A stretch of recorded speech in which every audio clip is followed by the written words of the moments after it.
네, 여러분 동의하시면서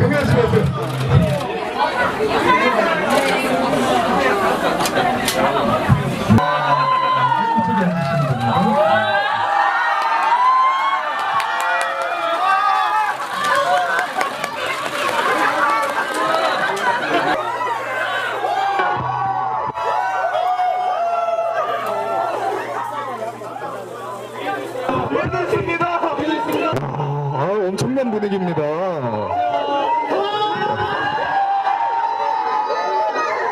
자, 여러분 안전 조심하세요. 여러분, 네, 안전에 조심하세요. 네, 네.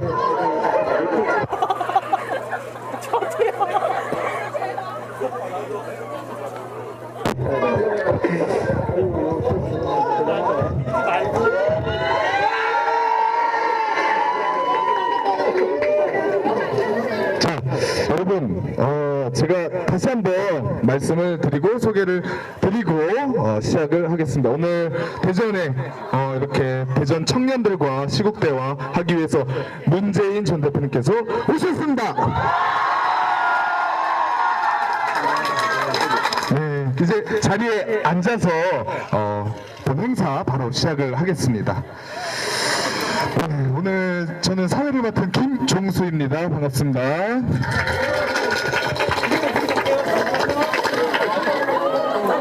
자, 네, 꽃다발을 이렇게 드리려고, 네, 네, 네, 좋습니다. 네, 네.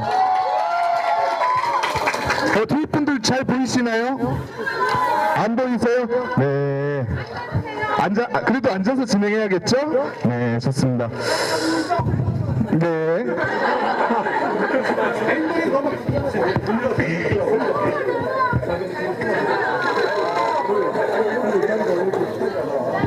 네, 이쪽으로 조금만 더 오실까요? 여기가 좁으시죠? 제가 있죠. 네, 지금 제 SNS도 난리가 났습니다. 네, 오늘 문재인의 대학생 시국 대화 4탄입니다. 네, 오늘 대전 지역 대학생들과 함께하기 위해 이 자리에 이렇게 참석해주신 많은 우리 대학생 청년분들 감사드립니다. 네, 잠시만 조용히 해주시면 저희 본행사 시작할 수 있을 것 같습니다. 네, 지금 상당히 시국이 이렇게 어려운 와중에 이렇게 대전 충청에 우리 대학생 청년분들과 얘기를 하기 위해서 우리 문재인 전 대표님께서 이렇게 방문을 해 주셨는데요. 간략하게 한번 인사말 듣고 행사를 시작을 하겠습니다. 네. 반갑습니다.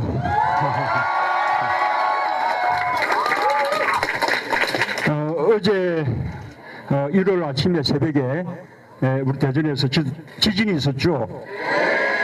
그렇게 뭐 강도가 높지는 않았고 그리고 또 뭐 별 피해가 없었습니다만 요즘 대전에 그 핵 폐기물 문제, 사용 후 핵연료 뭐 이런 문제들이 있어서 우리 시민들께서 걱정들 많이 하셨을 것 같아요. 위로 말씀드리고요. 이제는 대한민국이 어디라도 지진 안전지대가 아니라는 사실이 확인되는 것 같습니다. 앞으로 원전 정책에 대해서도 좀 전면적인 재검토가 필요하겠다는 생각이 듭니다. 특히 우리 대전 지역에 사용 후 핵연료를 비롯해서 중저준위 폐기물까지 굉장히 많이 모여 있어서 그에 대한 대책도 좀 시급하게 강구를 해야겠다는 생각을 합니다. 지난 토요일은 대단했죠. 전국에 200만 명, 여기 대전에서도 3만 명 넘게 그렇게 촛불을 들었습니다. 저는 그날 광화문 촛불 집회에 참여하고 또 마친 후에는 행진도 조금 참여를 했었는데요. 정말 참 놀라웠던 것이 그렇게 많은 광화문에만 150만 명 그렇게 많은 인원이 참여를 했고 그 바탕에는 엄청난 분노가 그렇게 깔려 있는데도 정말 시민들이 놀라운 절제력으로 그리고 이제는 정말 이 세상을 제대로 한번 바꿔야겠다는 그런 간절한 염원을 가지고 아주 평화적이고 문화적인 그런 성숙된 그런 시위 집회를 해주셨어요. 저는 아마 세계 역사상 유례가 없는 그런 아주 역사적인 아주 위대한 시민혁명을 우리 국민들이 지금 하고 있다고 생각합니다. 온 세계가 놀라고 있죠. 온 세계가 우리 한국 국민들이 보여주고 있는 이 성숙된 집회 문화의 모습들 보면서 정말 경탄하고 또 이렇게 존경의 이야기를 말씀들을 전해오고 있습니다. 대통령은 세계적으로 아주 부끄러움거리가 됐는데 그러나 국민들이 세계적으로 큰 자랑거리가 된 것 같습니다. 지금 이 위대한 시민혁명은 우리 나라를 제대로 바꿀 수 있는 그런 아주 큰 동력이 될 거라고 믿습니다. 정말 부패했던 기득권들 전부 대청소하고 진정한 민주공화국 그리고 정의롭고 공정한 세상 그런 만드는 힘이 될 겁니다. 우리 대학생들 그다음에 또 청년들의 표현을 빌리자면 정말 헬조선 이제 에서 벗어나서 우리 청년들에게 희망을 주는 그런 세상, 청년들에게 더 많은 기회가 주어지고 또 그 기회가 공정하게 주어지는 공평한 그런 세상, 그렇게 다 바라지 않습니까? 저는 그런 세상 만들어지는 계기가 된다고 보고요. 그런 점에서 이번 촛불 집회에 일반 시민들뿐만 아니라 우리 청년 대학생들 심지어는 중고등학생들까지 이렇게 젊은 층들이 대거 참여해서 그 중심 역할을 해주고 있는 게 너무나 자랑스럽습니다. 그동안 우리 청년들이 말해왔던 헬조선, 희망이 없는 그런 나라, 우리 정치가 잘못한 것이지만 그러나 한편으로는 우리 청년들도 그동안 정치를 외면해왔던 또 선거에 참여하지 않았던 그런 책임이 좀 있잖아요. 이번에 우리 청년 대학생들이 적극적으로 이 민심의 바다에 함께 해준다면 대한민국을 우리 청년들이 더 꿈꾸는 세상으로 그렇게 만들 수 있을 것이라고 믿습니다. 오늘은 어떻게 하면 우리가 꿈꾸는 세상 그렇게 만들 수 있을 것인가, 지금 우리가 무엇을 해야 할 것이며 앞으로 또 무슨 일을 해야 할 것인가, 그런 주제들을 놓고 우리 함께 대화를 나누는 그런 아주 좋은 소통의 시간 되었으면 좋겠습니다. 감사합니다. 네, 아까 말씀드린 대로 바로 질문을 한번 받아보도록 하겠습니다.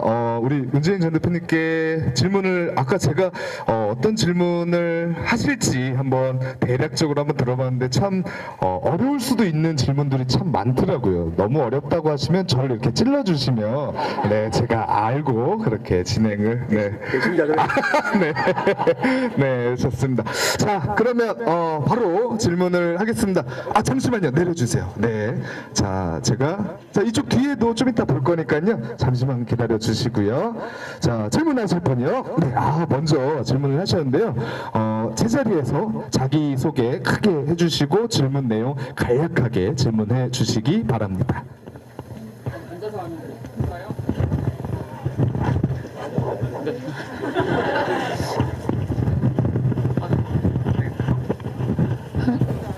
안녕하세요. 저는 충남대학교 언론정보학과 4학년 정재훈이라고 합니다.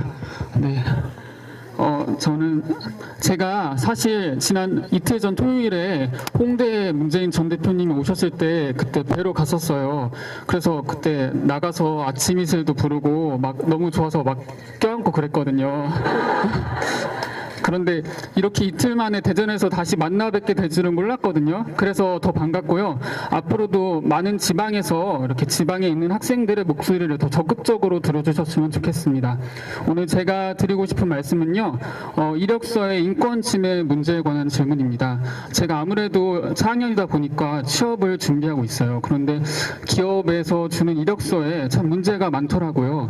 뭐 지원자의 기본적인 신상 정보는 물론이고 전혀 취업과 관련이 없는 뭐 부모님의 학벌이나 직업, 그리고 뭐 심지어 집이 월세인지 뭐 자가인지 이런 것까지 적어내라는 기업이 참 많더라고요. 그래서 제가 관련 정책을 찾아봤는데 2003년에 인권위에서 까먹었다. 잠깐만 핸드폰 좀 볼게요. 떨려서. 네. 네. 2003년에 인권위에서 내놓은 입사 지원서 차별 항목 개선안이 있긴 하지만 이게 강제성이 없는 거라서 기업들이 지금 전혀 지키지를 않고 있는 것 같아요. 그래서 문재인 전 대표님은 이런 문제점을 알고 계시는지, 또 알고 계신다면 이를 해결할 만한 정책을 혹시 구상하고 계신지 그걸 한번 듣고 싶습니다. 네, 바로 마이크 넘겨드리겠습니다. 기억하실지 모르겠는데 제가 2012년 대선 때 그때 표준 이력서 제도, 또 하나가 브라인드 채용제, 그 두 가지 공약을 했습니다. 그게 무슨 뜻인가 하면 이력서에 방금 우리 학생이 질문한 것 같은 여러 가지 차별이 올 수 있는 신상 정보, 학력, 경력, 뭐 지역 출신, 또 집안의 배경, 심지어 용모가 나타나는 사진, 이런 것까지도 다 일체 기재하지 않게 하고, 그래서 누구나 공정한 조건에서 경쟁할 수 있게끔 그렇게 하자는 거예요. 그래서 아예 그렇게 할 수 있게끔 국가가 표준 이력서를 만들어서 모든 입사 서류에 그 표준 이력서가 사용되도록 하자. 민간 기업들까지도 라는 것이고, 브라인드 채용제도 마찬가지로 그런 식의 신상 요소들을 다 배제하고 오로지 실력을 통해서 공정한 경쟁을 통해서만 채용하도록 하자라는 것입니다. 실제로 참여정부 기간 동안에 그런 브라인드 채용제가 곳곳에서 행해졌습니다. 당시에 KBS 정연주 사장 시절에 했었고요. 그 다음에 또 몇몇 은행들도 했었고, 그것이 꽤 이제 확산되다가 지금은 이제 이명박 박근혜 정부 들어오면서 좀 중단된 그런 상태인데요. 이게 KBS 정연주 사장 시절에 브라인드 채용제를 해본 경험에 의하면 그 브라인드 채용제를 하기 전까지는 대체로 이제 서류 전형들을 많이 하게 되고, 그 뒤에 면접할 때도 서류에 적혀 있는 학력 같은 것이 선입견으로 그렇게 작용하기 때문에 기자, 아나운서, PD를 신규 채용하는데 70~80% 정도가 이른바 스카이 대학 출신들이 합격을 했었다는 겁니다. 그런데 브라인드 채용제를 해보니까 놀랍게도 스카이 대학 출신들은 거의 20~30% 수준으로 떨어지고 일반 대학 출신들이 훨씬 많이 합격했는데, 지방대학 출신들도 많이 합격해서 심지어 어느 한 해에는 전남대학교가 가장 많이 합격자를 배출한 해도 있었습니다. 말하자면 계급장 떼고 이런 스펙, 학력, 학벌 이런 거 다 떼고 실력 대 실력으로 경쟁하니까 지방대학 출신들도 전혀 꿀릴 게 없더라는 거죠. 우리 바라는 게 그거죠. 지금 젊은 사람들에게 너무나 기회가 적은데 그 적은 기회마저 금수저들이 다 가져가고 흑수저들에게는 기회가 지금 없는, 그것을 두고 우리 젊은이들이 헬조선이라고 말하고 있는 거 아니겠습니까?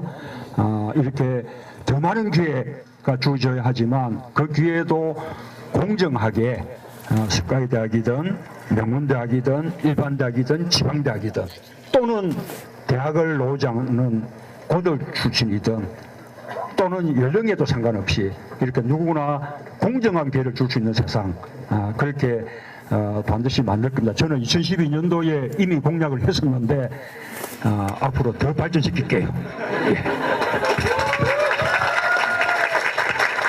네, 답변이 되셨나요?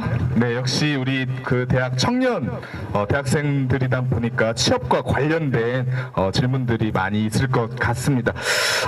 또 다른 질문이 있으신 분이요? 네, 지금 제가 정확히 봤는데 저쪽에 계신 안경 쓰신 분, 네, 크게 이쪽까지 잘 들리게끔 자기소개와 질문 한번 해주시기 바랍니다. 충남대학생은 아니고 역학교 공대에서 온 하이스쿨 정한 것이라고 합니다. 다름이 아니고 이번에 국내 정권 동안 위안부 협상 제스토미아 사드 등 다양한 외교적으로 국민들이 쉽게 낙찰할 수 없는 그런 사항이 많이 이루어졌는데 박근혜 탄핵 후나 이런 박근혜 탄핵 사건이 지나간 후에 이런 확정돼 있어서 제 의미가 있을 것인지 대통령의 의견이 궁금합니다. 네, 많은 사안들이 있는데 이제 이 이유에 대한 질문들이시네요. 네, 바로 마이크 넘겨드리겠습니다. 예, 지금 이 상황에서 가장 걱정되는 대목 중에 하나가 그런 외교 문제입니다. 지금 미국에서는 트럼프 후보자의 당선으로 외교 정책의 큰 변화가 이제 예상이 되는데 거기에 대응할 수 있는 우리의 그 리더십이 지금 붕괴되어 있는 거죠. 그래서 하루빨리 이런 세계적인 외교 환경의 변화에 적응할 수 있는 또 대응할 수 있는 그런 리더십을 다시 세워야 한다고 생각하고요. 그런 점에서도 박근혜 대통령이 하루빨리 촛불 민심을 받들어서 빨리 내려오는 것이 꼭 필요하다고 생각합니다. 그리고 지금 이 상황에서 박근혜 정부가 그 한일 군사정보 보호협정을 체결한다든지 또 역사 국정교과서를 그대로 밀어붙인다든지 또 사드 배치 결정을 그대로 강행해 나간다든지 하는 것은 잘못된 일이죠. 지금 그런 자격이 박근혜 대통령에게 없다고 생각합니다. 그런 문제들은 전부 다음 정부로 그렇게 미뤄야 옳다고 생각하고요. 이 박근혜 정부가 했던 대북 정책 그리고 외교 정책 가운데는 정말 이해할 수 없는 그런 이렇게 정책들이 많았습니다. 그 자체의 옳고 그름을 떠나서 도대체 논의 과정 자체가 아예 없다가 어느 날 갑자기 졸속으로 결정된 그런 일들이 아주 많았습니다. 개성공단 폐쇄가 그러하고요. 사드 배치 결정도 그렇죠. 그렇게 중요한 문제에 대해서 국내적으로 제대로 검증하거나 공론화하는 과정을 취하지 않고 또 외교적으로도 아주 강하게 반대하고 있는 중국과 러시아를 설득하려는 외교적인 노력도 없이 국내적으로나 국외적으로 그런 질문이 있을 때마다 미국으로부터 요청받은 적도 없고 미국과 협의하고 있지도 않고 결정을 내린 바도 없다. 이렇게 삼노라는 대답으로 일관해 오다가 어느 날 갑자기 전격적으로 이렇게 발표를 했거든요. 이런 이제 많은 부분들이 너무나 이 졸속 결정이고 알 수 없는 결정이어서 우리는 그 배경을 이해할 수가 없었는데 이번에 이 상황을 겪으면서 그 배경에 최순실이 작용했을 것이다라는 지금 의혹이 생겨나고 있는 것이죠. 그래서 과거에 박근혜 정부가 그렇게 졸속으로 내렸던 그런 외교 정책과 대북 정책에 대해서도 저는 전면적인 재검토가 필요하다고 생각합니다.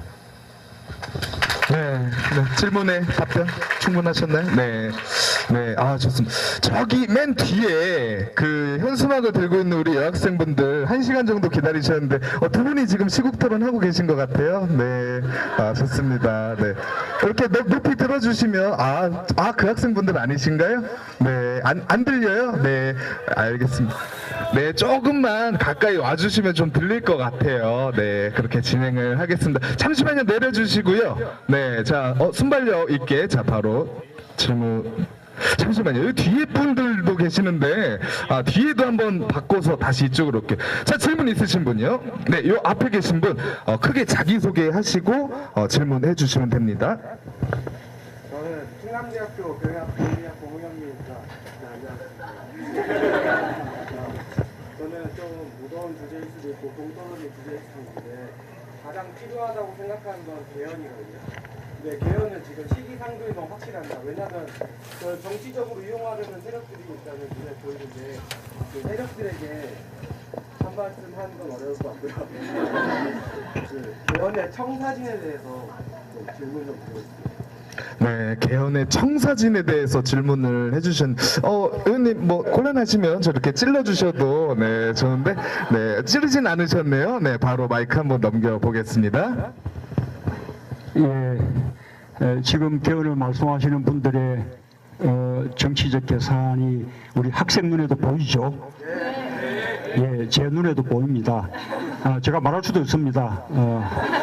그분들에게 꿈깨 그렇게 말씀드리고 싶고요. 실제로 개헌은 필요합니다. 아마 제가 개헌의 필요성을 가장 먼저 한 사람 중에 한 사람일지 몰라요. 참여정부 때 그때 노무현 대통령이 개헌을 추진한 바가 있었죠. 그게 노무현 대통령이나 참여정부에게는 아무런 도움이 되지 않고 오로지 다음 정부를 위한 개헌을 원포인트로 하자고 했는데도 그것도 정략적이라고 오히려 그 개헌의 수혜를 볼 정치 세력들이 반대를 했었어요. 그리고 제가 지난번 대선 때 이미 개헌 공약을 했죠. 그때 제가 했던 그 개헌의 내용은 첫 번째로는 4년 중임제를 하자는 거고 두 번째가 선거구제를 개편하기 위한 개헌이 필요하다는 거였습니다. 그것은 권력별 정당명부 비례대표제의 도입이 필요한데 그러기 위한 개헌이 필요하다는 것이었고 결선투표제도 공약했고요. 그 다음에 특히 지방분권을 위한 개헌 필요하다고 그렇게 공약을 했었습니다. 그 생각은 지금도 변함이 없어요. 그거 말고도 그것을 우리가 조금 단기적인 개헌 과제라고 뭐 말할 수 있다면 좀 더 중장기적인 그런 개헌 과제들도 많은데 뭐 예를 들면 헌법 전문부터 시작해서 기본권 조항도 전면적으로 다 손봐야 됩니다. 지금 이제 우리 헌법은 87년도 6월 항쟁 이후에 그 격변기에 급하게 만들었던 헌법이기 때문에 여러 가지 지금 시대의 발전을 담고 있지 못한 부분들이 많거든요. 이제 그런 개헌들 필요하죠. 그런데 이 개헌은 적절한 시기에 국민들이 주체가 돼서 개헌 논의를 해야죠. 이 시기에 박근혜 대통령의 퇴진을 요구하는 그리고 세상을 바꾸자는 이런 촛불이 지금은 횃불을 되고 지금은 뭐 아주 거대한 들불처럼 이렇게 번져가고 있는데 여기에 무슨 격불을 쬐면서 정치적 이해관계를 이제 계산하는 그런 식의 이제 개헌 논의를 이렇게 해서는 안 된다고 봅니다. 그것은 촛불 민심을 이렇게 배신하는 것이죠. 지금은 오로지 박근혜 대통령의 퇴진, 탄핵 여기에 전념해야 할 때라고 보고요. 이 문제가 다 매듭지어지고 나면 해결되고 나면 그때는 적절한 시기에 국민들이 자연스럽게 개헌 논의를 하게 될 것이라고 그렇게 생각합니다. 일부 정치인 중심의 개헌 논의 이 시기에 그것은 저는 여러 가지 정치적 의도가 담겨 있는 것이라 생각하고 특히 박근혜 대통령의 헌법 파괴 국정농단에 가장 큰 책임이 있는 새누리당 사람들이 그에 대해서 책임질 생각하지 않고 또 이 국면의 개헌이니 정계 개편이니 하면서 다시 또 집권의 연장을 획책하는 것은 그것은 저는 뭐 도저히 국민들이 용납하지 않을 것이라고 저는 확신합니다. 네, 아까 처음에 두 글자로 답변을 해주셨어요. 뭐라고 하셨죠? 네, 아 좋습니다. 아, 자 이쪽 질문 한번 받아보겠습니다.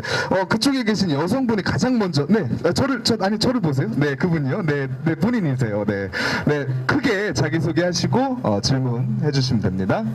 신한대학교 환경공학과에 재학 중인 박지혜라고 합니다. 박지혜님, 네. 이명박 정부 때 한 4대강 사업이나 원자력 발전소, 그다음 그런 국수원 문제나 원자력 발전소 문제 같은 이제 환경적인 문제가 이렇게 대두되고 있는데 거기에 대한 투자는 우리나라에서는 적은 것으로 나타나고 있는데 여기에 대해서 어떻게 생각하시는지 궁금합니다. 네. 과거 이명박 정권의 얘기를 빌어서 네, 이렇게 질문을 해주셨습니다. 네, 바로 마이크 넘기겠습니다.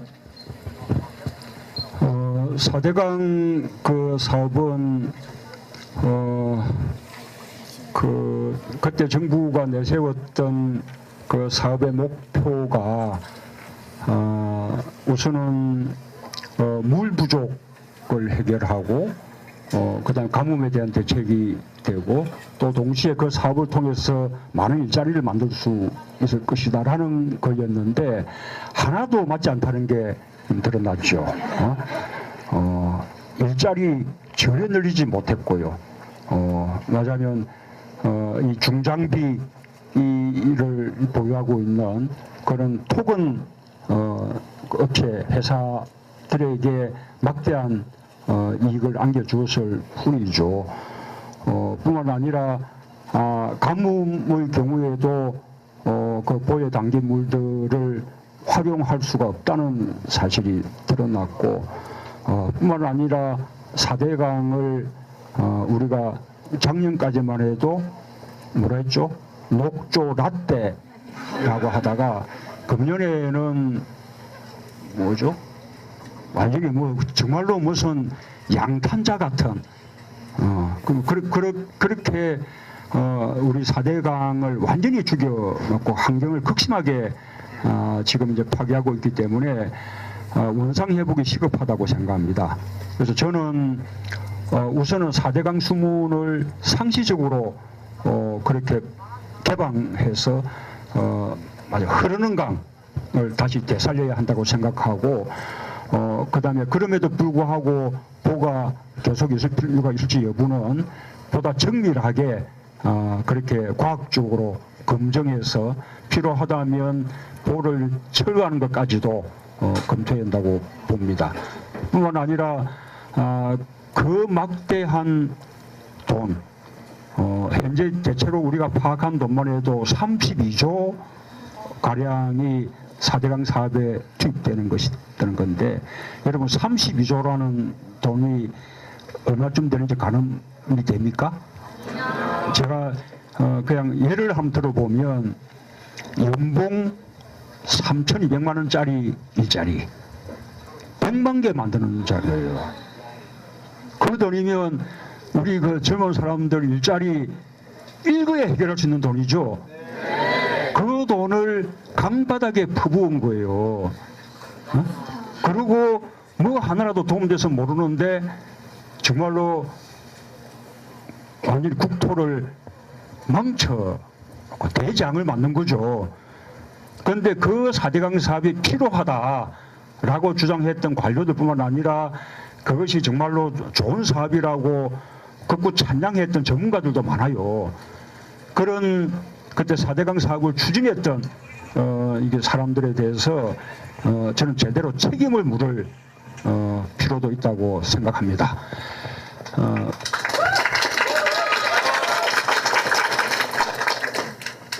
그 원전은 요즘 우리 대전도 관심을 많이 가지게 됐는데 몰랐죠. 이게 그 가장 우리가 비판해야 될 대목 그런 대목이에요. 우리 대전에 막대한 원전 폐기물이 있다. 우리가 여기 원자력 연구원이 있기 때문에 연구 목적으로 사용한 핵연료의 폐기물 그 다음에 손상된 핵연료 뿐만 아니라 외부의 원전에서 사용됐던 그 핵연료의 폐기물까지도 대전에 연구 목적이라는 그런 명목으로 아주 대량 반입됐다는 사실 우리 시민들 모르고 계셨잖아요. 뿐만 아니라 여기에 중저준위 폐기물이 대한민국에서 고리 원전 다음으로 심지어 지금 핵 폐기장 경주에 건설되어 있는 핵 폐기장에 있는 양보다 한 5배 가량 우리 대전에 더 많이 있다. 그런 사실 몰랐죠. 그 다음에 지금 대전에서 원자력 연구원이 하고 있다는 그런 말하자면 냉각 고속로를 통해서 그 원전 그 사용 후 핵연료의 양을 줄이고 독성을 줄인다는 그런 연구가 어떻게 되고 있으며 어떤 양이 사용되고 있으며 그때 사용되는 사용 후 핵연료들은 어떻게 보관 관리되고 있는지 이런 것에 대해서 우리 시민들 전혀 몰랐잖아요. 우리가 모르는 가운데 등 뒤에서 그런 일들이 벌어지고 있는 겁니다. 그래서 아마 이제는 대전 시민들도 저 고리나 월성 그런 일대의 주민들이 말하고 있는 원전에 대한 걱정들 이제는 공감하게 되셨을 거라고 생각해요. 그래서 이것은 핵 문제는 원전 문제는 원전이 소지하고 있는 지역의 문제일 뿐만 아니라 대한민국 전체의 문제인 거죠. 저는 원전 문제에 대해서도 지난번 대선 때 이미 탈원전을 공약한 바가 있습니다. 어느 날 갑자기 한순간에 우리가 원전을 멈출 수는 없어요. 그러나 원전이 설계 수명이 있기 때문에 설계 수명이 만료되는 대로 줄여나가고 그 다음에 신규 원전 건설을 하지 않고 그러면 지난번 2012년 기준으로는 2040 몇 년도, 45년도 이쯤 되면 우리나라의 원전을 모두 없앨 수 있는 거예요. 이런 식으로 단계적 탈원전으로 가야 한다라고 저는 이제 이 공약 한 바가 있는데 그 시기에는 그 좀 많은 국민들이 그 탈원전이라는 이슈에 대해서 크게 그렇게 많은 관심들을 가지지 않았거든요. 그러나 우리가 지난번에 그 경주 일대의 그 지진들을 겪으면서 이제는 모든 국민들이 관심을 갖게 돼 있지 않습니까? 그래서 이번 대선 과정을 통해서는 우리 사회가 탈원전으로 가야 된다라는 점에 대해서는 저는 모든 대선 후보들 간에 말하자면 그런 공약의 일치가 이루어져서 다음에 어떤 후보가 대통령이 되더라도 저는 우리 사회가 탈원전 사회로 그렇게 가게 되기를 바랍니다. 우리 그렇게 될 수 있도록 우리 대전 시민들께서도 함께해 주시기를 당부드립니다. 네, 좋습니다. 녹조 라떼라고 표현했는데 저는 이렇게 보면은 녹조 라떼 맛있어 보이긴 했는데 네, 엄청난 악취와 네 먹으면 죽죠. 네, 저 사장님 라떼 하나만 주세요. 네, 네, 좋습니다. 다음 질문 하시기 전에 잠시만요. 앞에 계신 분이 뭔가 이렇게 많이 적고 계시더라고요. 뭘 적으셨죠? 그냥 네. 건강하신 것들 중에서 네. 몰랐던 거. 몰랐다. 너무 열심히 필기하고 계셔서 전 책을 쓰시는 줄 알았습니다. 네. 이쪽에 계신 분 한번 네. 예. 바로 손 드신 분 자기소개하시고요. 질문해 주시면 됩니다. 일단은 만나 뵙게 돼서 영광이라는 말씀을 드리고요. 저는 충남대 좀 오래전에 졸업하고 지금은 국어 선생으로 일하고 있는 김슬기라고 합니다. 반갑습니다. 지금 떨리는데 제가 사실은 뭐 어떤 답변을 요청드리는 그런 질문보다는 부탁 말씀이 있어가지고 손을 들었어요. 제가 지금 30대 초반인데 지난 20대를 돌아보면 굉장히 앞만 보고 달려왔다는 생각이 들거든요. 아까 전 대표님께서도 말씀하셨지만 헬조선 그런 사회구조의 불합리 속에서 저희가 계속해서 앞만 보고 달려갈 수밖에 없는 상황 속에서 단 한 번도 괜찮다, 잘 살아왔다라고 위로의 한 말씀 전해주는 어른들이 없었어요, 저에게는. 그래서 그런데 그런 상황에서 투표권이 생긴 이후로 두 번의 대선 투표를 겪으면서 제가 바라는 대통령의 나라에서 한 번도 살아보지 못했거든요. 네. 그런데 지금 이렇게 최순실 사태까지 벌어지고 있는 상황에서 굉장한 정치적 혐오감을 넘어서서 절망감이나 되게 패배감, 깊은 우울감 같은 것들이 계속해서 느껴지거든요. 그래서 이런 헬조선이라는 어떤 불합리함, 그리고 어떤 정치적인 절망감, 이 안에서 살아가는 저희 20대, 30대 젊은이들에게 저에게 되게 위로의 말씀이 필요하고요. 또 우리 20대 초반의 젊은이들은 아직은 위로의 말씀이 필요하지 않다고 생각할 수도 있지만 앞으로 힘든 상황들을 겪어가면서 우리 문재인 전 대표님의 위로의 말씀 가슴속에 묻고 필요할 때 한 번씩 꺼내 볼 수 있도록 우리 한 말씀 부탁드리겠습니다.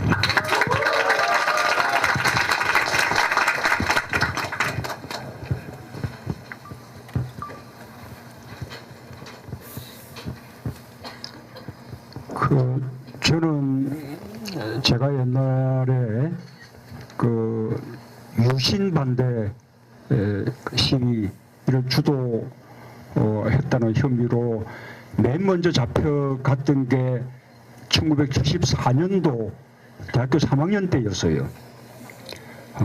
거의 지금 40년 넘은 세월이 흐른 거죠.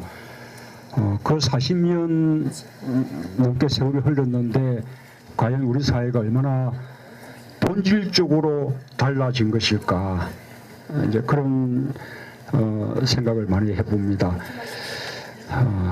이제 그러면서 정말 우리 젊은 사람들에게 미안하죠. 우리 때는 배고픈 시절이에요, 경제적으로. 그러나 희망이 있었어요. 갈수록 좋아졌으니까. 어릴 때는 배고파도 자라났을 때는 좀 더 좋은 세상이 되고, 대학을 졸업하면 취업은 거의 보장이 됐었어요. 심지어 뭐 대학을 나오지 않더라도 월급의 차이가 있을 뿐이지. 그리고 그때는 또 대졸, 고졸 월급 차이가 그렇게 크지도 않았어요.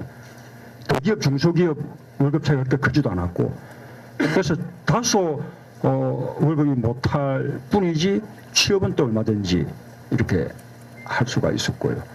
그리고 무엇보다도 무엇이 내 삶을 어렵게 만드는가라는 그 대상이 분명했습니다. 독재 권력, 독재 정치. 그래서 우리가 내 한 몸 고통 겪고 희생하더라도 독재 권력에 맞서서 우리 사회를 민주화시키면 우리가 보다 더 자유롭고 행복한 세상을 살게 될 것이다 라는 이제 확신을 가질 수 있었죠. 그래서 독재와 민주화 이런 이제 전선이 분명했던 것. 그런데 지금 우리 젊은이들은 오히려 자라나는 과정에서는 우리 때보다 훨씬 더 풍족하게, 또 부모들 사랑도 듬뿍 받으면서 그렇게 자랐지만 갈수록 오히려 어려워지는, 대학을 졸업하고 나면 막막해지는 이런 거꾸로 된, 그리고 무엇이 내 삶을 이렇게 어렵게 만드는가라는 그 이유도 분명히 알기 어렵죠. 이게 사회구조 때문인지, 내 노력이 부족한 건지, 내가 학교 다닐 때 공부 작게 해가지고 지방대학 갔기 때문에 뭐 그런 것인지, 스펙이 부족한 것인지, 그렇잖아요. 그러니 그만큼 더 자기 자신 탓을 하게 되고 더 이제 희망을 갖기 어렵게 이렇게 만드는 거죠. 이제 이런 우리 세대가 젊은 사람들을 위해서 좋은 세상 만들 거라고 다짐하면서 살아왔는데 막상 지금 만들어진 세상을 보면 정말 참 부끄럽기 짝이 없죠. 그런데 저는 이번이 우리가 다시 없는 기회를 맞이한 것 같습니다. 이런 식의 온 국민들이 들고 일어선 이렇게 범식 국민적인 시민 항쟁이 우리 대한민국 사상 세 번째거든요. 처음이 4.19 혁명, 두 번이 87년도 6월 항쟁. 그 두 번 다 국민은 승리했는데 정치가 망쳐놓았습니다. 4.19 혁명 때도 국민은 혁명에 승리해서 이승만 대통령 하야시키고 자유당 독재 정권 무너뜨렸습니다. 그런데 그 이후에 민주당 정부의 실패 때문에 그 앞까지의 독재 친일에 대해서 제대로 청산하기는커녕 오히려 군사 쿠데타가 일어나게 그렇게 해서 역사의 시계가 거꾸로 가버렸습니다. 6월 항쟁 때도 국민들은 위대한 승리를 거두었죠. 그래서 전두환 5공 군부 독재 정권 끝내고 대통령 직선제 쟁취했는데 그렇게 해서 치러진 첫 직선제 선거에서 야권의 분열 때문에 민주정부를 수립하지 못하고 또다시 군부 정권을 그것도 선거를 통해서 출범시켜주는 그런 식의 비극적인 일이 되고 말았거든요. 그때 만약에 민주정부가 들었었더라면 과거의 독재에 대한 청산 그리고 독재의 전신이었던 친일에 대한 청산 아마 제대로 되고 그 6월 항쟁의 그 혁명적인 에너지가 대한민국을 제대로 바꿔놓을 수 있는 그런 그 계기가 아마 됐을 겁니다. 정치가 실패한 거예요. 근데 이번에는 다를 겁니다. 이번에는 이 지금 이 촛불 집회는 당장 현안으로는 이 박근혜 대통령 그런 최순실이 함께 했던 헌법 파괴, 국정농단, 권력형 비리에 대한 분노고 그에 대해서 박근혜 대통령의 책임을 묻는 것이지만 그 바닥에는 아까 헬조선에 대한 분노, 우리 사회의 지나친 불평등과 불공정함에 대한 분노, 그 다음에 지난번 세월호 참사 때 아무런 역할을 못했던 우리 국가 정부에 대한 분노, 이런 우리 잘못된 그동안 기득권들의 그 부패들 이런 것에 대한 분노들이 지금 바닥에 깔려 있는 거지 않겠습니까? 그래서 이번에는 우리가 위대한 국민들의 시민항쟁의 승리를 통해서 이제는 젊은 사람들이 희망을 가질 수 있는 그런 세상을 만들어낼 것이라고 저는 확신합니다. 그동안 우리 젊은 사람들이 아까 말씀드렸다시피 무엇이 내 삶을 어렵게 만드는 줄 몰랐기 때문에 정치에 대해서도 무관심하고 외면하고 정치가 내 삶하고 무슨 상관이야? 그놈이 그놈이지 라고 오히려 정치를 냉소하면서 선거도 제대로 참여를 안 해왔지 않습니까? 그렇죠? 그런 것이 오히려 헬조선을 만든 그 한 책임이 되기도 하는 것이거든요. 이번에 가장 희망적인 것이 이 촛불 민심의 중심에 우리 젊은 사람들이 다시 나서고 있다는 거예요. 그렇다면 아마 우리 젊은 사람들이 바라왔던 세상 이번에는 기쁘고 만들어낼 것이라고 생각합니다. 이 항쟁의 승리까지 우리 젊은 사람들이 끝까지 함께 해주시고 또 그 이후에 치러질 또 다음 대선 또 확실하게 또 참여해서 젊은 사람들을 위한 세상을 만들어낼 수 있는 그런 제대로 된 민주정부 꼭 좀 만들어주세요.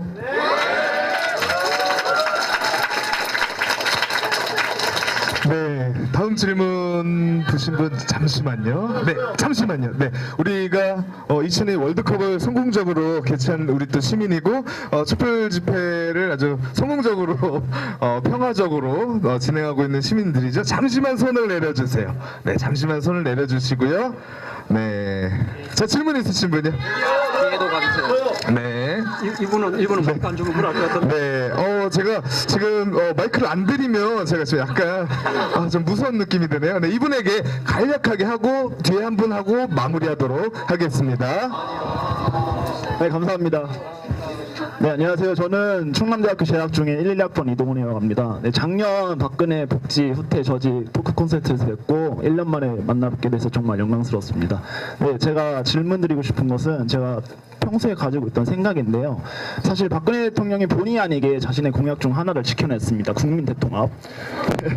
지켜냈는데 제가 생각했을 때는 국민 대통합 이면을 한번 잘 살펴보아야 된다고 생각합니다.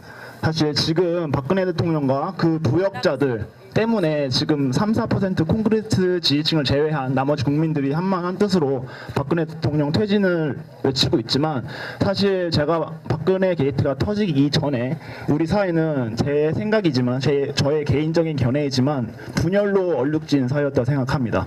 예를 들어서 수십 년 동안 고질적으로 이어져 오던 경상도와 전라도 간의 동서 갈등, 그리고 저희 청년 세대들과 아버지 세대들의 그 일자리를 두고 싸우는 그 세대 간의 갈등, 그리고 최근 강남역 사건과 메갈리안 사태를 통해서 볼 수 있는 남녀 연함 갈등, 그리고 빈부격차에서 오는 그 계층 간의 갈등, 이런 것들이 있는데, 사실 우리나라가 민주 사회이기 때문에 제가 개인적인 의견을 말하면 다른 사람들도 의견을 말해서 충돌이 있고 하나의 의견을 수렴하는 과정에서 그 크고 작은 잡음이 발생할 수밖에 없는데, 사실 제가 앞서 말씀드린 이런 갈등들은 이런 어느 정도의 갈등을 수준을 넘어선 분열이라고 생각하거든요. 그래서 지금 문 대표님께서 생각하시는 이런 분열적 상황들에 대해서 어떻게 해결 방안을 가지고 계신지 여쭙고 싶습니다. 네, 긴 강의를 들었지만 질문은 마지막에 있었네요. 네, 바로 드리겠습니다. 지금은 아주 다문화된 사회이기 때문에 국민의 생각이 다를 수밖에 없죠. 뭐 지역색 같은 것도 뭐 어느 나라나 전부 나름대로 자기 고향에 대한 향토의식 같은 게 다 있고요. 지역색이 없는 나라가 없어요. 우리는 또 전쟁을 겪은 그런 나라이기 때문에 대북 정책을 놓고도 생각이 다를 수밖에 없죠. 또 전쟁을 체험했던 세대와 그렇지 못한 세대들 간의 생각이 다를 수밖에 없고요. 그런데 문제는 이렇게 자연스럽게 어느 나라에나 있는 국민들의 생각의 차이 또는 분열이 아니라 이것을 의도적으로 정권의 연장을 위해서, 자기 세력의 계속 집권을 위해서 이것을 의도적으로 분열을 정폭시켜 온 세력이 있다는 거죠. 우리가 지켜야 될 부분이 그 점이죠. 영남과 호남 이런 지역구도 어느 세력들이 이 지역구도를 정폭시켜 왔습니까? 보다 인구가 훨씬 많은, 말하자면 영남 지역을 토대로 해서 계속 집권하려고 했던 그런 어떻게든 정치 세력이 이런 지역구도, 지역 갈등을 정복시켜 온 거죠. 그 다음에 이념적인 이런 부분들도 예를 들면 보수며 진보며 하면서 이른바 남북 관계에 대해서 보다 대화, 그 다음에 또 평화 이런 것을 중시하는 세력에 대해서 그것을 종북, 빨리 이러면서 분열시켜 온 것도 그런 분열을 통해서 집권을 연장을 깨웠던 기득권 정치 세력이지 않습니까? 우리가 이 정말 이런 그 세력들이 제가 요즘 가짜 보수 정치 세력이라고 그렇게 지금 하고 있는데요. 이것은 진정한 보수가 아니거든요. 보수는 공동체 가치를 중시하고 민족과 국가를 중시하고 또 민족과 국가 공동체를 위해서 자기 한몸 희생하고 헌신할 수 있는, 그러면서 노블리제 오블리제를 실천하는 그런 것이 보수거든요. 근데 지금 대한민국의 정치를 주도해왔던 이 어떤 기득권 정치 세력은 그것이 아니라 항상 국정 운영을 사사롭게 하고 국가 권력을 자기 사익 추구의 수단으로 삼고, 그러면서 우리 청문회 할 때마다 보죠.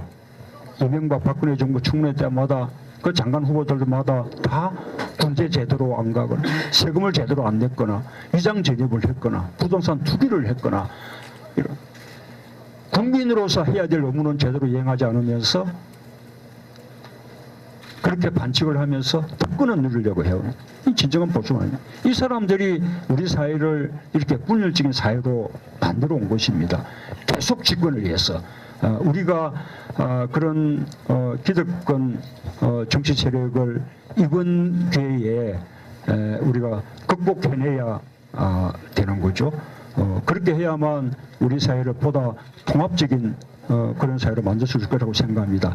아까 이야기했던 청년 일자리 문제를 둘러싼 세대 간의 갈등, 그런 부분도 우리가 조금만 더 크게 내다보면 그게 젊은 사람들만의 문제가 아니에요. 젊은 사람들은 당장 일자리가 없으니 젊은 사람들의 문제지만 1차적으로, 그러나 젊은 사람들이 취직을 못하면 결국은 은퇴했던 부모 세대가 다시 돈벌이에 나서야 되잖아요. 좋은 일자리 구해집니까? 식당 같은 거 자영업을 하거나 안 그러면 비정규직 그들의 일자리 고생해야 되는 거 아닙니까? 젊은 사람들의 일자리 문제는 바로 부모 세대의 문제. 급속도로 고령화되어 가는데 어르신들은 누가 복양해요? 젊은 사람들 일자리가 없으면 어르신들을 부양할 수도 없는 거죠. 이것은 어르신들의 문제이기도 합니다. 나아가서는 이것이 국가, 대한민국이라는 국가 전체의 문제인 것이 젊은 사람들이 일자리가 없으니 취업을 못하니 그러면 결혼도 못하고 출산도 못하고 그래서 지금 인구가 좀 줄어들기 시작한 거 아니에요? 당장 내년부터 대한민국에서 생산 가능 인구가 줄어들기 시작합니다. 생산에 종사할 수 있는 인구가 줄어드는 거예요. 그러면 그만큼 세금도 줄게 되고 소비도 줄게 되고 대한민국 경제가 이제 헤어날 길이 없게 되는 거예요. 3, 4년 더 지나면 대한민국의 총인구가 줄어들거든요. 대한민국의 건강이 무너지는 거죠. 그렇게 생각하면 대한민국 우리 젊은 사람들의 일자리 문제는 대한민국을 건강하게 유지해 나가는, 국가 건강을 지켜 나가는 그런 차원의 문제이기도 한 거예요. 저는 이제 어르신 세대들도 이 점에 대해서 이제는 드디어 인식하기 시작했다고 생각합니다. 공감하게 됐다고 생각해요. 그렇게 해서 이 젊은 사람들의 일자리 문제를 이런 국가적인 최우선 과제, 국가의 재정을 비롯해서 모든 국가적인 노력을 총동원해서 해결해 나가야 될 최우수적인 과제로 인식해야만 우리 사회의 모든 문제가 다 해결될 수 있다고 그렇게 생각합니다. 어쨌든 이 민주주의가 그렇게 발전해 가는 거예요. 첫 1단계가 정치적 민주주의를 우리가 일컫는 거죠. 김대중 노무현 정부 시절에 꽤 세계적인 수준으로 올랐었는데 이명박 박근혜 정부에서 또 한참 또 후퇴해버렸죠. 정식 민주주의 제대로 발전시키는 것이 1단계입니다. 그 다음에 해야 되는 과제가 사회경제적 민주주의예요. 우리 경제민주화라는 말로 표현을 하는 거죠. 국민들의 삶의 문제를 해결하는 그런 이제 민주주의가 되어야 되는 거예요. 세 번째가 이제는 대화하고 타협하는 그런 통합의 민주주의, 그렇게 해야 되는 겁니다. 그것이 민주주의가 최고로 발전한 단계라고 말할 수 있는데, 우리가 이번 촛불 집회를 통해서 우리 국민들이 꿈꾸는 그런 세상이 방금 정치적 민주주의뿐만 아니라 사회경제적 민주주의와 통합의 민주주의까지도 함께 이루어내자 라는 것일 거라고 생각합니다. 그거 우리 젊은 사람들이 만들어내야 되는 거예요. 예. 예. 오랜 시간 다리 아프시죠? 네, 저 이제 시간이 많이 흘렀습니다. 제가 질문 하나만 받고 네, 하려고 했는데 잠시만요. 내려주시고요. 자, 이쪽에서 질문 한번 받겠습니다. 네, 저쪽 남자분 계신데 시간이 많이 지났어요. 그래서 딱 5글자로 질문을 해주시면 우리 문재인 전 대표님께서도 5글자로 답변을 해주시는 걸로 마무리를 하겠습니다. 네, 자 5가지 글자로 생각을 주시고 이쪽에 계신 분들 계속 소에 계신다고 너무나도 근데 제일 먼저 손 들어주셨어요. 자 여기도 동시에 5글자로 시각을 해주시고 5글자로 만드셨나요? 여기 6글자 안 될까요? 6글자. 6글자 좀 안 된다. 알겠습니다. 6글자까지 오케이. 네, 자 6글자. 이제 평화 시위 계속할까요? 네, 평화 시위 계속할까? 평화 시위 계속할까? 아홉 글자인데요. 네, 좋습니다. 평화 시위. 저 뒤에도 한번 해주세요. 자, 한 분만 더. 뒤에 여성분. 네. 네? 잘 안 들려요. 금괴왕 진짜. 금괴 200돈. 네? 금괴 200돈. 금괴 200돈. 그건 저는 못 들은 걸로 하겠습니다. 네. 네. 이 2가지 일단 질문 5글자로 해주셔도 좋은데 벌써 9글자로 늘려주셔서 9글자도 좋습니다. 네. 자, 먼저 첫 번째 질문 어떤 것이었죠? 평화 시위 계속할까요? 평화 시위 계속할까? 네. 예, 그렇습니다. 우리 평화적이고 문화적인 시위가 정말 과거에 우리가 화염병이 난무하던 그런 시기보다 세상을 훨씬 더 제대로 크게 바꿔놓을 것이라고 그렇게 확신합니다. 우선은 정말 아이들까지 데리고 온 가족이 함께 할 수 있는 그런 시기 집회 계속해야 된다고 보고요. 제가 금괴를 한 200톤 갖고 있죠. 예, 그걸로 제가 우리 젊은 사람들 짜리 문제 다 해결해 드릴게요. 네. 네, 마지막 질문입니다. 국정원 어떻게? 국정원 어떻게 하실 이미 저는 5글자라고 말씀을 드렸는데 자 국정원 어떻게 자 마지막 질문입니다. 저희가 너무 곤란해요. 네, 그러니까 좀 봐주시고요. 자 5글자는 아니지만 네 국정원 어떻게 할까 잠시만요. 네.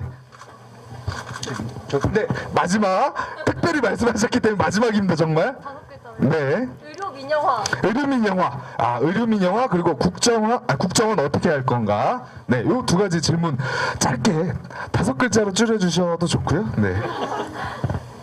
예, 의료민영화 영리화는 우리가 반대해 왔고요. 그건 잘 아실 것이라고 보고요. 국정원 검찰 이렇게 개혁의 출발은 맞으면 거기에 있던 정치 검찰, 그다음에 또 국정원의 정치화 여기에 대해서 확실하게 청산하는 것부터 시작해야 한다고 봅니다. 자, 그리고 마지막 질문. 의료민영화 의료민영화 하셨으니까 국정원 어떻게 할 건가? 네, 마지막 질문입니다. 답변해 주십시오. 자, 여러분 페이스북을 찾아오세요. 이곳에서 많은 질문을 다 받고 싶지만 마지막 질문으로 또 이 마지막 질문 하신 분 하고 저희가 마무리하는 걸로 하겠습니다. 네, 국정원 어떻게 할까? 상당히 좀 민감한 질문이실 수도 있는데 국정원을 네, 대답하셨죠? 제가 정신이 없네요. 네, 좋습니다. 이걸로 저희가 이제 마무리를 하겠습니다. 마무리 멘트 마지막으로 마이크 넘겨드리겠습니다.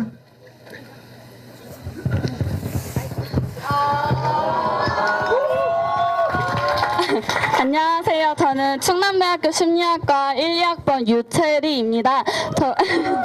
저 아까부터 되게 여쭤보고 싶었던 게 직업적인 측면에서 여성의 유리천장 얘기가 나와 있고 사회적으로 여성 혐오 범죄가 만연하고 있습니다. 솔직히 심리학적으로 무의식적으로 여성 혐오 아니면 여성 차별이 만연해 있다고 생각하는데 어떠한 청사진을 그리고 계시며 또 어떻게 구체적으로 정책을 시행해 나가실지 궁금합니다.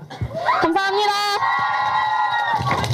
아, 여러분들 지금 눈빛에서 레이저가 계속 나오고 있는데 찔러주셨어요. 찔러주셨어요. 자, 요거는 제가 개인적으로 답변을 드리는 걸로 네 하겠습니다. 여러분들 눈빛이 저 더 이상 이제 질문을 안 받으면 촛불 집회할 거다 뭐 이런 눈빛이신데 네, 여기서 이제 마무리를 하고 우리 마지막으로 이렇게 마무리 발언 드리고 본 행사 마무리하도록 하겠습니다. 아까 우리 양성평등 여성들의 유리천장 이 부분은 이렇게 짧게 답해 드리기는 어렵고요. 다만 우리가 선거 때마다 다들 좋은 이야기들을 하는데 결국 의지의 문제잖아요. 그 의지는 과거에 지난 날의 노력을 보면 된다고 생각해요. 우리가 그래도 양성평등을 국가적인 정책 과제로 삼고 여성들의 유리천장을 깨기 위해서 제대로 노력했던 그 시기가 바로 김대중 노무현 정부 시절이었잖아요. 여성부 만들고요. 그 다음에 최초로 여성 장관도 뭐 여성부라든지 보건복지부라든지 환경부가 아니라 국무부 장관 이런 남자들의 고유 영역이었던 분야까지도 여성 장관을 배출하고 최초로 여성 총리 배출하고 최초의 여성 헌법재판관, 최초의 여성 대법관 곳곳에서 여성들의 유리천장을 이렇게 깨어나갔던 그 정부가 김대중 노무현 정부였죠. 그 점만 기억해 주시면 돼요. 답이 됐습니까? 예. 오늘 이렇게 대전 청년들과 함께 자리를 했는데 오늘 어떠셨는지 한번 말씀 부탁드리고 본 행사를 마무리하겠습니다. 우리 청년들이 희망입니다. 청년들이 희망을 가지지 못한다면 대한민국 미래가 없는 거예요. 우리 과거에 우리 역사의 고비고비마다 일제시대 때는 독립운동의 중심에 또 과거 독재 정권 시절에는 반독재 민주화 투쟁의 그 중심에 그 다음에 그 이후에 또 이 노동자들이 억압받던 그 시절에는 또 이 노동운동의 중심에 항상 젊은 사람들이 있었거든요. 젊은 사람들이 우리나라를 이만큼 발전시켜 온 거예요. 산업화도 민주화도 모두. 그런데 어느 날 어느 순간부터 아마도 저는 그것이 김대중 노무현 정부가 남겼던 실패 중에 하나가 아닐까 싶은데 아이러니한 거예요.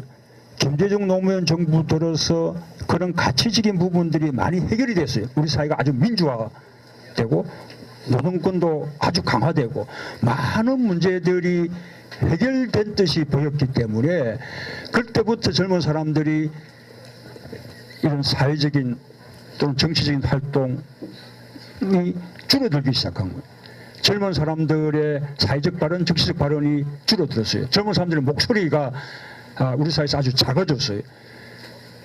그러니 그와 동시에 우리 사회 희망이 줄어들기 시작한 겁니다. 그래서 이명박 박근혜 정부가 들어선 거예요. 다시 젊은 사람들이 우리 사회의 희망을 만들어내셔야 돼요. 젊은 사람들의 희망을 기성세대가 하자면 이렇게 갖다 주는 것이 아닙니다. 젊은 사람들이 스스로 만들어내는 것이다.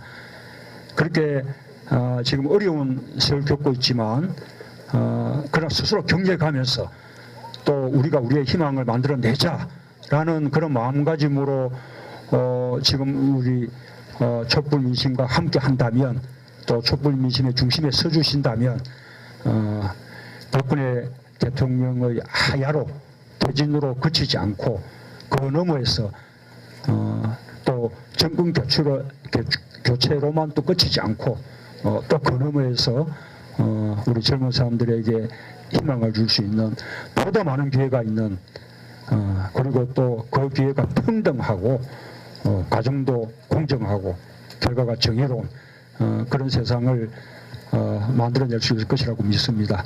자, 우리 젊은 사람들이 희망입니다. 예.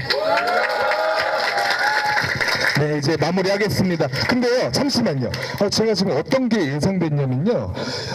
지금 우르르 나와서 사진을 찍고 싶어서 지금 눈빛들이 다 핸드폰을 들고 그러고 계세요. 물론 이렇게 다 찍어 주실 수도 있지만 못 찍으신 분들도 계실 수 있으니까 자, 전체 셀카를 한번 찍겠습니다. 자, 잠시만요. 자, 아니요. 자, 뒤에 분들 약간 앉아주시고 자, 하나, 둘, 셋. 자, 다시요. 자, 뒤에 계신 분들 다시 하나, 둘, 셋. 네, 됐습니다. 자, 이 사진은 페이스북에서 찾으시면 되겠습니다. 자, 이것으로 마무리하겠습니다. 감사합니다. 자, 안전상의 문제가 있습니다. 앞으로 나와주지 마시고요. 통로 확보 좀 부탁드립니다. 네, 통로 확보 좀 부탁드릴게요. 어디 계세요?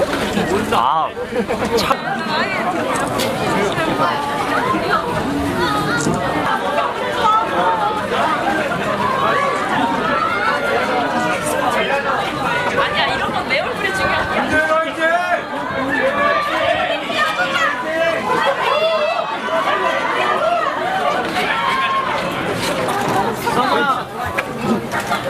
나 여기서 나와.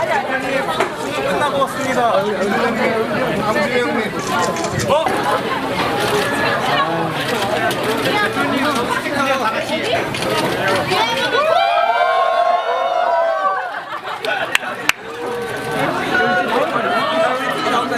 이대로 찍자 이거.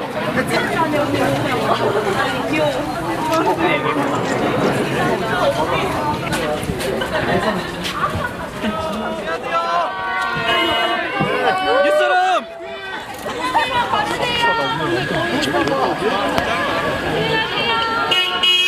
감사합니다.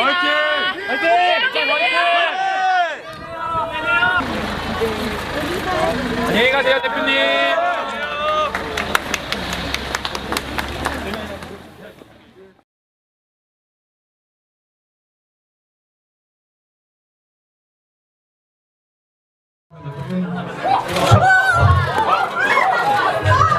여러분, 동의하시면서.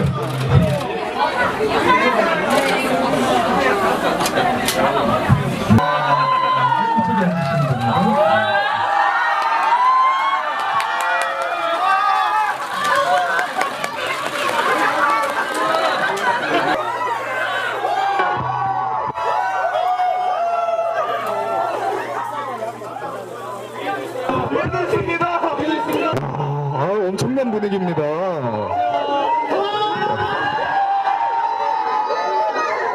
자, 여러분 안전 조심하세요. 여러분, 네, 안전에 조심하세요. 네, 네.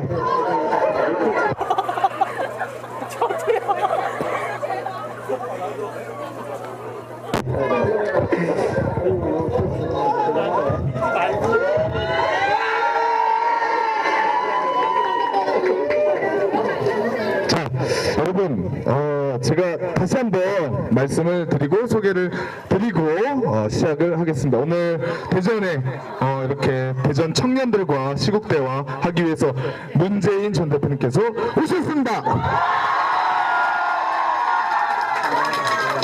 네, 이제 자리에 앉아서 본 행사 바로 시작을 하겠습니다. 네, 오늘 저는 사회를 맡은 김종수입니다. 반갑습니다.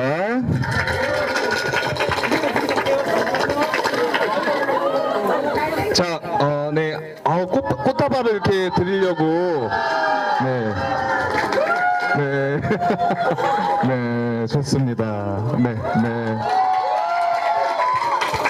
뒤에 분들 잘 보이시나요? 안 보이세요? 네. 그래도 앉아서 진행해야겠죠? 네, 좋습니다. 네.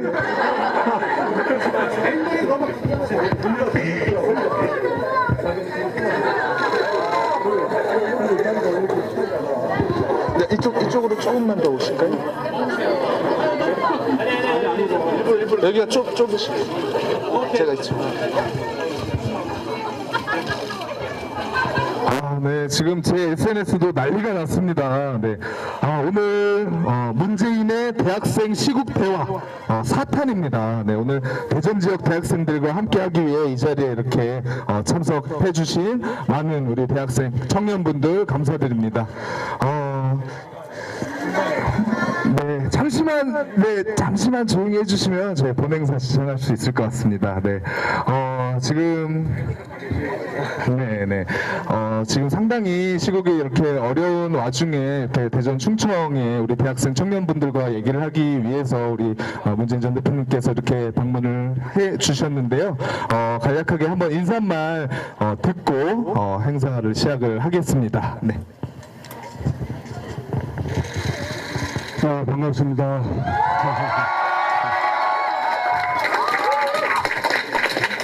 어제 1월 아침에 새벽에 우리 대전에서 지진이 있었죠. 그렇게 뭐 강도가 높지는 않았고 그리고 또 뭐 별 피해가 없었습니다만 요즘 대전에 그 핵 폐기물 문제, 사용 후 핵연료 뭐 이런 문제들이 있어서 우리 시민들께서 걱정들 많이 하셨을 것 같아요. 위로 말씀드리고요. 이제는 대한민국이 어디라도 지진 안전지대가 아니라는 사실이 확인되는 것 같습니다. 앞으로 원전 정책에 대해서도 좀 전면적인 재검토가 필요하겠다는 생각이 듭니다. 특히 우리 대전 지역에 사용 후 핵연료를 비롯해서 중저준위 폐기물까지 굉장히 많이 모여 있어서 그에 대한 대책도 좀 시급하게 강구를 해야겠다는 생각을 합니다. 지난 토요일은 대단했죠. 전국에 200만 명, 여기 대전에서도 3만 명 넘게 그렇게 촛불을 들었습니다. 저는 그날 광화문 촛불 집회에 참여하고 또 마친 후에는 행진도 조금 참여를 했었는데요. 정말 참 놀라웠던 것이 그렇게 많은 광화문에만 150만 명 그렇게 많은 인원이 참여를 했고 그 바탕에는 엄청난 분노가 그렇게 깔려 있는데도 정말 시민들이 놀라운 절제력으로 그리고 이제는 정말 세상을 제대로 한번 바꿔야겠다는 그런 간절한 염원을 가지고 아주 평화적이고 문화적인 그런 성숙된 그런 시위 집회를 해주셨어요. 저는 아마 세계 역사상 유례가 없는 그런 아주 역사적인 아주 위대한 시민혁명을 우리 국민들이 지금 하고 있다고 생각합니다. 온 세계가 놀라고 있죠. 온 세계가 우리 한국 국민들이 보여주고 있는 이 성숙된 집회 문화의 모습들 보면서 정말 경탄신하는 것이죠. 지금은 오로지 박근혜 대통령의 퇴진, 탄핵 여기에 전념해야 할 때라고 보고요. 이 문제가 다 매듭지어지고 나면, 해결되고 나면 그때는 적절한 시기에 국민들이 자연스럽게 개헌 논의를 하게 될 것이라고 그렇게 생각합니다. 일부 정치인 중심의 개헌 논의 이 시기에 그것은 저는 여러 가지 정치적 의도가 담겨 있는 것이라 생각하고 특히 박근혜 대통령의 헌법 파괴 국정농단에 가장 큰 책임이 있는 새누리당 사람들이 그에 대해서 책임질 생각하지 않고 또 이 국면의 개헌이니 정계 개편이니 하면서 다시 또 집권의 연장을 획책하는 그것은 저는 뭐 도저히 국민들이 용납하지 않을 것이라고 저는 확신합니다. 네, 아까 처음에 두 글자로 답변을 해주셨어요. 뭐라고 하셨죠? 네, 좋습니다. 자, 이쪽 질문 한번 받아보겠습니다. 그쪽에 계신 여성분이 가장 먼저, 저를 보세요. 네, 그분이요. 네, 본인이세요. 네, 크게 자기소개하시고 질문해 주시면 됩니다. 신한대학교 환경공학과에 재학 중인 박지혜라고 합니다. 박지혜님. 네. 이명박 정부 때 한 4대강 사업이나 원자력 발전소, 그다음 그런 문제가 국조 문제나 원자력 발전소 문제 같은 이제 환경적인 문제가 이렇게 대두되고 있는데 거기에 대한 투자는 우리나라에서는 적은 것으로 나타나고 있는데 여기에 대해서 어떻게 생각하시는지 궁금합니다. 네. 과거 이명박 정권의 얘기를 빌어서 네, 이렇게 질문을 해주셨습니다. 네, 바로 마이크 넘기겠습니다. 4대강 그 사업은 그때 정부가 내세웠던 그 사업의 목표가 우선은 물 부족을 해결하고 그다음 가뭄에 대한 대책이 되고 또 동시에 그 사업을 통해서 많은 일자리를 만들 수 있을 것이다라는 거였는데 하나도 맞지 않다는 게 드러났죠. 일자리 전혀 늘리지 못했고요. 말하자면 이 중장비를 보유하고 있는 그런 토건 업체 회사들에게 막대한 이익을 안겨주었을 뿐이죠. 뿐만 아니라 가뭄의 경우에도 그 보혜 단계물들을 활용할 수가 없다는 사실이 드러났고 뿐만 아니라 4대강을 우리가 작년까지만 해도 뭐라 했죠? 녹조 라떼라고 하다가 금년에는 뭐죠? 완전히 뭐 정말로 무슨 양탄자 같은 그렇게 우리 4대강을 완전히 죽여놓고 환경을 극심하게 지금 이제 파괴하고 있기 때문에 원상 회복이 시급하다고 생각합니다. 그래서 저는 우선은 4대강 수문을 상시적으로 그렇게 개방해서 흐르는 강을 다시 되살려야 한다고 생각하고 그다음에 그럼에도 불구하고 보가 계속 있을 필요가 있을지 여부는 보다 정밀하게 그렇게 과학적으로 검증해서 필요하다면 보를 철거하는 것까지도 검토해야 한다고 봅니다. 뿐만 아니라 그 막대한 돈 현재 대체로 우리가 파악한 돈만 해도 32조 가량이 4대강 사업에 투입되는 것이라는 건데 여러분 32조라는 돈이 얼마쯤 되는지 가늠이 됩니까? 제가 그냥 예를 한번 들어보면 연봉 3,200만 원짜리 일자리 100만 개 만드는 자리예요. 그 돈이면 우리 그 젊은 사람들 일자리 일거에 해결할 수 있는 돈이죠. 그 돈을 강바닥에 퍼부은 거예요. 그리고 뭐 하나라도 도움돼서 모르는데 정말로 완전히 국토를 망쳐 대장을 맞는 거죠. 그런데 그 4대강 사업이 필요하다라고 주장했던 관료들뿐만 아니라 그것이 정말로 좋은 사업이라고 극구 찬양했던 전문가들도 많아요. 그런 그때 4대강 사업을 추진했던 이게 사람들에 대해서 저는 제대로 책임을 물을 필요도 있다고 생각합니다.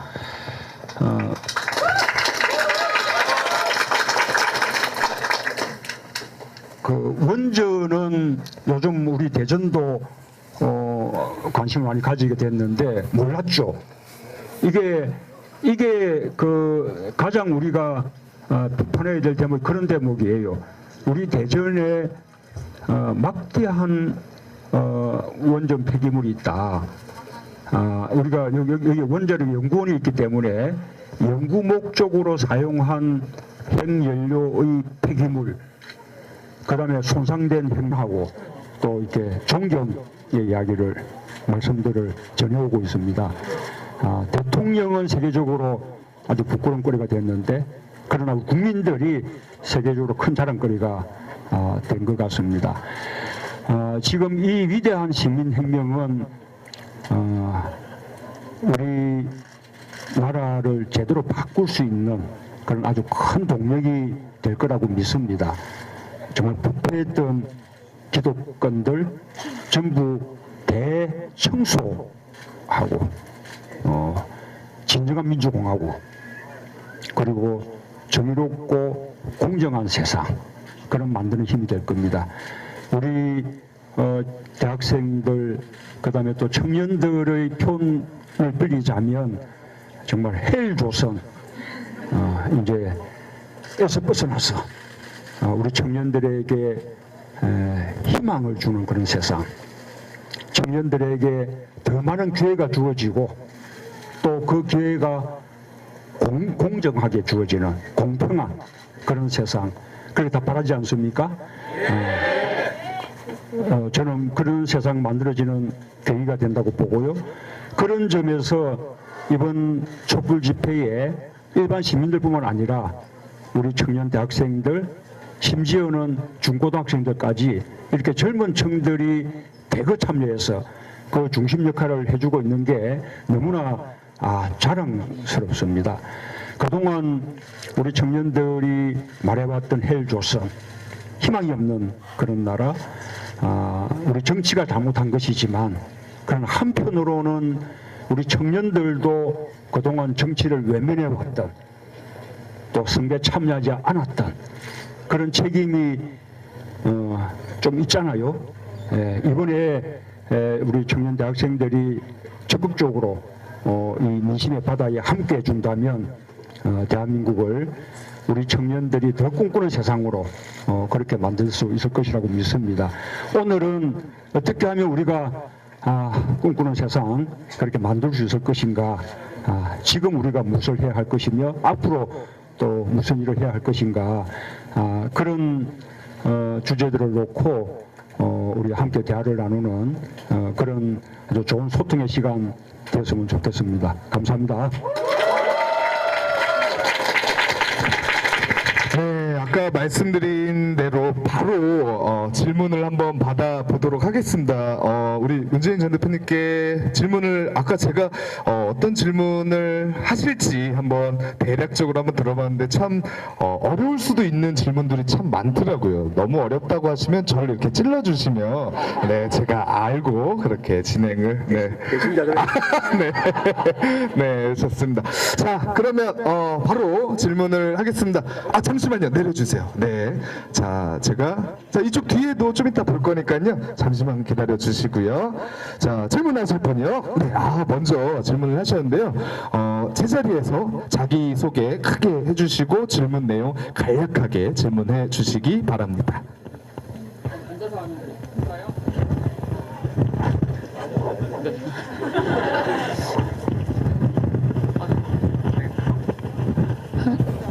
안녕하세요. 저는 충남대학교 언론정보학과 4학년 정재훈이라고 합니다. 네. 제가 사실 지난 이틀 전 토요일에 홍대에 문재인 전 대표님이 오셨을 때 그때 뵈러 갔었어요. 그래서 그때 나가서 아침 이슬도 부르고 막 너무 좋아서 막 껴안고 그랬거든요. 그런데 이렇게 이틀 만에 대전에서 다시 만나 뵙게 될 줄은 몰랐거든요. 그래서 더 반갑고요. 앞으로도 많은 지방에서 이렇게 지방에 있는 학생들의 목소리를 더 적극적으로 들어주셨으면 좋겠습니다. 오늘 제가 드리고 싶은 말씀은요.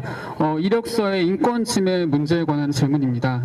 제가 아무래도 4학년이다 보니까 취업을 준비하고 있어요. 그런데 기업에서 주는 이력서에 참 문제가 많더라고요. 뭐 지원자의 기본적인 신상 정보는 물론이고 전혀 취업과 관련이 없는 뭐 부모님의 학벌이나 직업, 그리고 심지어 집이 월세인지 뭐 자가인지 이런 것까지 적어내라는 기업이 참 많더라고요. 그래서 제가 관련 정책을 찾아봤는데 2003년에 인권위에서 까먹었다. 잠깐만 핸드폰 좀 볼게요. 떨려서. 네. 네. 2003년에 인권위에서 내놓은 입사 지원서 차별 항목 개선안이 있긴 하지만 이게 강제성이 없는 거라서 기업들이 지금 전혀 지키지를 않고 있는 것 같아요. 그래서 문재인 전 대표님은 이런 문제점을 알고 계시는지, 또 알고 계신다면 이를 해결할 만한 정책을 혹시 구상하고 계신지 그걸 한번 듣고 싶습니다. 네, 바로 마이크 넘겨드리겠습니다. 기억하실지 모르겠는데 제가 2012년 대선 때 그때 표준 이력서 제도, 또 하나가 블라인드 채용제, 그 두 가지 공약을 했습니다. 그게 무슨 뜻인가 하면 이력서에 방금 우리 학생이 질문한 것 같은 여러 가지 차별이 올 수 있는 신상 정보, 학력, 경력, 뭐 지역 출신, 또 집안의 배경, 심지어 용모가 나타나는 사진 이런 것까지도 다 일체 기재하지 않게 하고, 그래서 누구나 공정한 조건에서 경쟁할 수 있게끔 그렇게 하자는 거예요. 그래서 아예 그렇게 할 수 있게끔 국가가 표준 이력서를 만들어서 모든 입사 서류에 그 표준 이력서가 사용되도록 하자.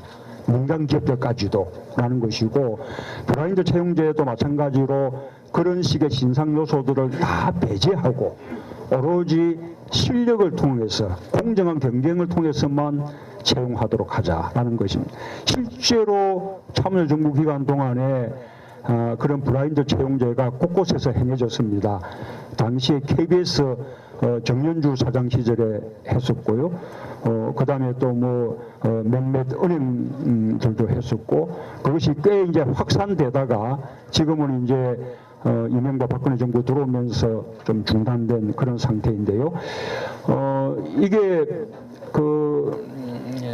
KBS 정윤주 사장 시절에 블라인드 채용제를 해본 경험에 의하면 그 블라인드 채용제를 하기 전까지는 대체로 이제 서류 전형들을 많이 하게 되고, 그 뒤에 면접할 때도 서류에 적혀 있는 학력 같은 것이 선입견으로 그렇게 작용하기 때문에 기자, 아나운서, PD를 신규 채용하는데 70~80% 정도가 이른바 스카이 대학 출신들이 합격을 했었다는 겁니다.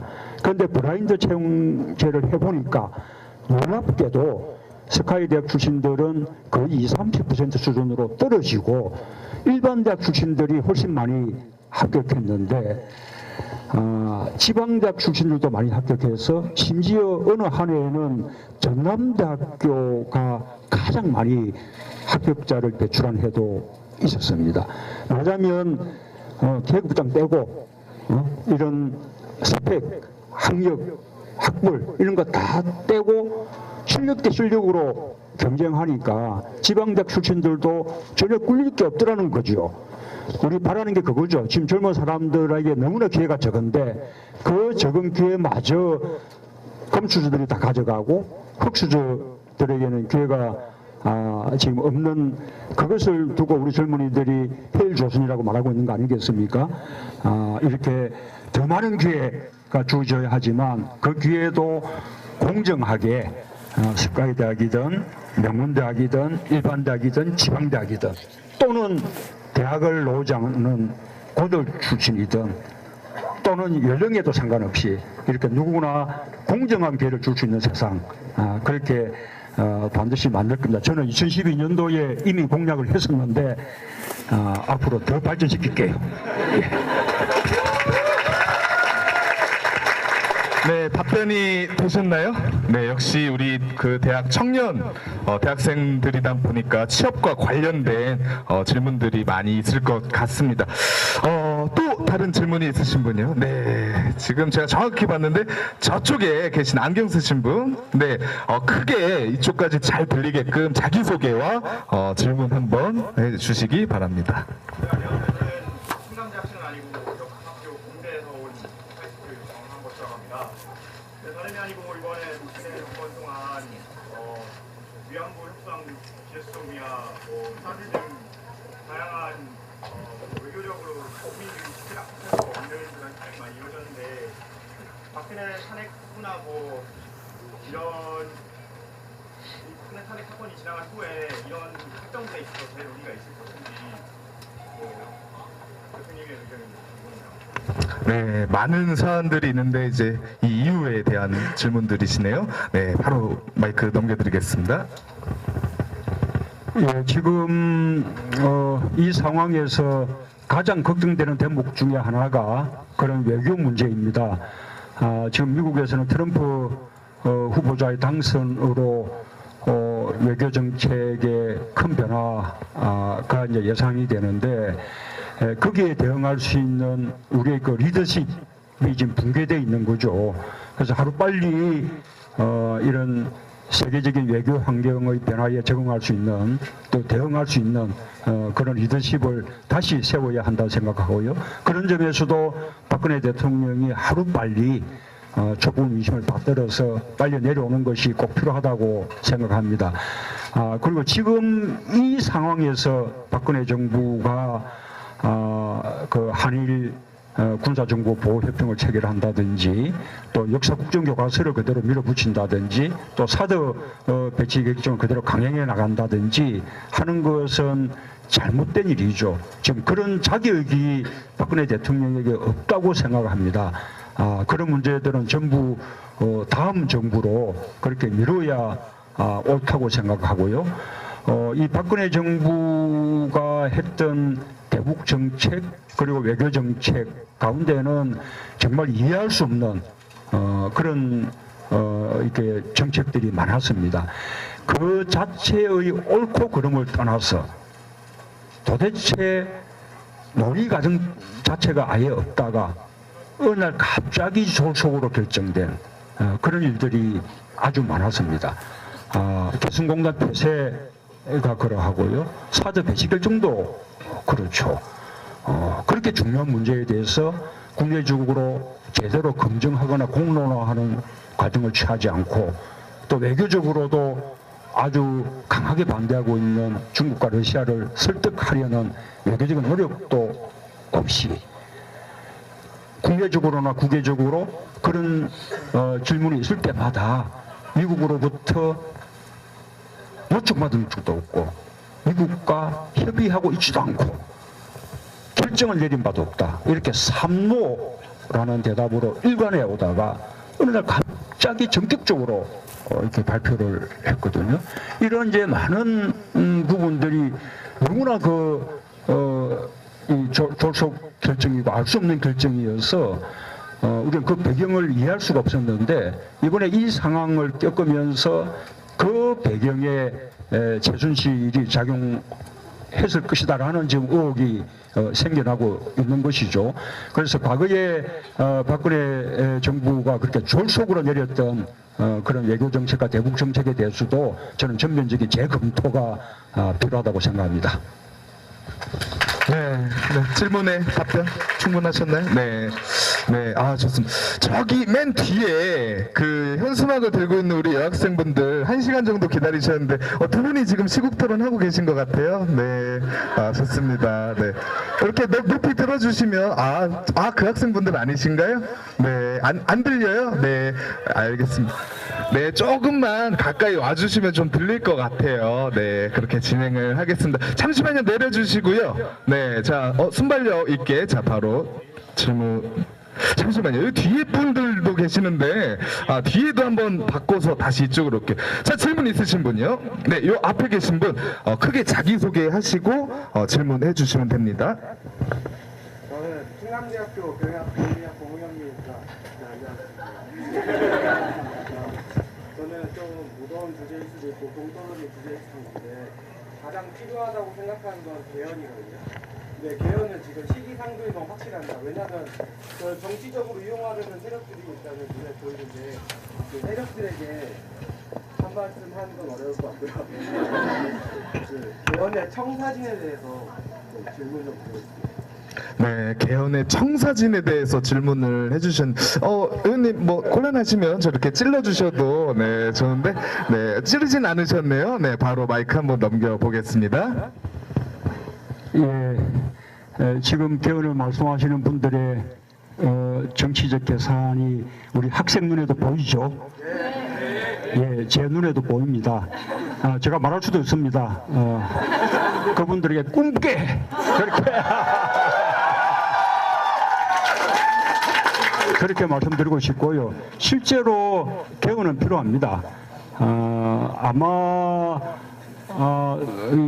제가 개헌의 필요성을 가장 먼저 한 사람 중에 한 사람일지 몰라요. 참여정부 때 그때 노무현 대통령이 개헌을 추진한 바가 있었죠. 그게 노무현 대통령이나 참여정부에게는 아무런 도움이 되지 않고 오로지 다음 정부를 위한 개헌을 원포인트로 하자고 했는데도 그것도 정략적이라고 오히려 그 개헌의 수혜를 볼 정치 세력들이 반대를 했었어요. 그리고 제가 지난번 대선 때 이미 개헌 공약을 했죠. 그때 제가 했던 그 개헌의 내용은 첫 번째로는 4년 중임제를 하자는 거고 두 번째가 선거구제를 개편하기 위한 개헌이 필요하다는 거였습니다. 그것은 권력별 정당명부 비례대표제의 도입이 필요한데 그러기 위한 개헌이 필요하다는 것이었고 결선투표제도 공약했고요. 그 다음에 특히 지방분권을 위한 개헌 필요하다고 그렇게 공약을 했었습니다. 그 생각은 지금도 변함이 없어요. 그거 말고도 그것을 우리가 조금 단기적인 개헌 과제라고 말할 수 있다면 좀 더 중장기적인 그런 개헌 과제들도 많은데 예를 들면 헌법 전문부터 시작해서 기본권 조항도 전면적으로 다 손봐야 됩니다. 지금 이제 우리 헌법은 87년도 6월 항쟁 이후에 그 격변기에 급하게 만들었던 헌법이기 때문에 여러 가지 지금 시대의 발전을 담고 있지 못한 부분들이 많거든요. 이제 그런 개헌들 필요하죠. 그런데 이 개헌은 적절한 시기에 국민들이 주체가 돼서 개헌 논의를 해야죠. 이 시기에 박근혜 대통령의 퇴진을 요구하는 그리고 세상을 바꾸자는 이런 촛불이 지금은 횃불을 되고 지금은 아주 거대한 들불처럼 이렇게 번져가고 있는데 여기에 무슨 격불을 쬐면서 정치적 이해관계를 이제 계산하는 그런 식의 이제 개헌 논의를 이렇게 해서는 안 된다고 봅니다. 그것은 촛불 민심을 이렇게